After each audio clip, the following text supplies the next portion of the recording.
Bumaba ang bilang ng mga walang trabaho sa bansa para sa buwan ng Agosto habang bahagyang tumaas ang porsyento ng mga walang trabaho sa bansa ayon sa Philippine Statistics Authority.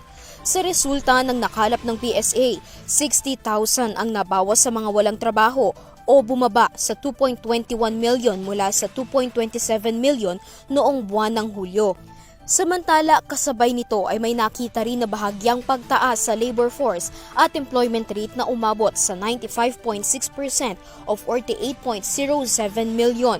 Mas mataas sa naitalang datos noong Hulyo na 44.63 million o 95.25%. Sa madaling salita, may nadagdag na 3.44 million.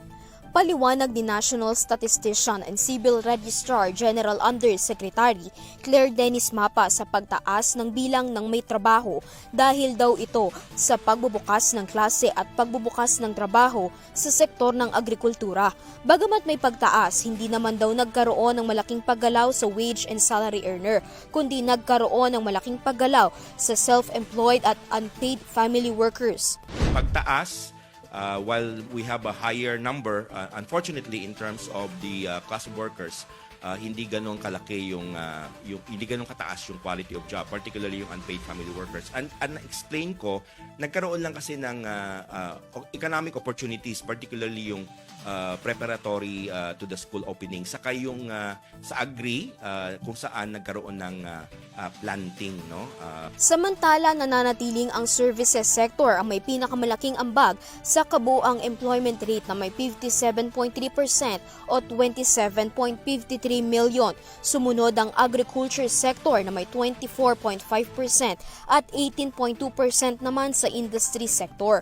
Ipagpapatuloy raw ng ahensya ang pagbabantay sa galaw ng labor force ng Pilipinas. Lalo ngayong papasok ang panahon ng Pasko, anihan sa agrikultura at pagsisimula ng klase sa mga paaralan. Ilang araw na ang nakalilipas ng pirmahan ni Pangulong Ferdinand Marcos Jr. ang Trabaho para sa Bayan Act. Ito raw ang batas na tutulong upang masolusyonan ang mga problema na kinakaharap ng labor sector ng bansa. Partikular na dito ang kalidad ng trabaho, job security, mixed skills, mixed match, at underemployment at iba pa. Pagtutulungan nito ng mga ahensya na responsable sa pagtitiyak ng ekonomiya at trabaho sa bansa, partikular ang NEDA, DTI at DOLE. Sa datos ng PSA, tumaas ng 489,000 ang short-term job o maaaring ikonsidera sa ilalim ng job order at contract of service sa buwan ng Hulyo at Agosto. Karamihan pa nito ay substantial sa services sector at wholesale and retail sector.